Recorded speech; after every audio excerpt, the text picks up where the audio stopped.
Yani, wanawake wengi wanapitia aibu ya maumbile yao kwa sababu labda ya kujifungua, labda hakushonwa au alishonwa, hakutunza vizuri, labda nyuzi zikaachia, kwa hiyo ile sehemu ikawa kubwa. Wengi wamepoteza ndoa, mahusiano na vitu vingi, changamoto nyingi sana, hata kubezwa kwenye ndoa. Sasa hiyo imeisha kwa sababu Dr. Jesse nimekuja na suluhisho.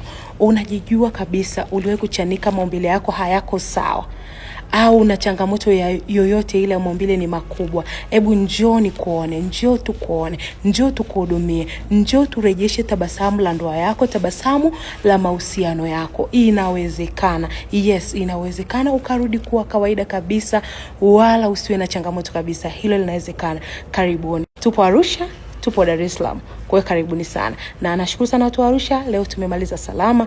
Asanteni sana. Mapokezi ni makubwa na asanteni sana. Sasa tukutane Dar es Salaam.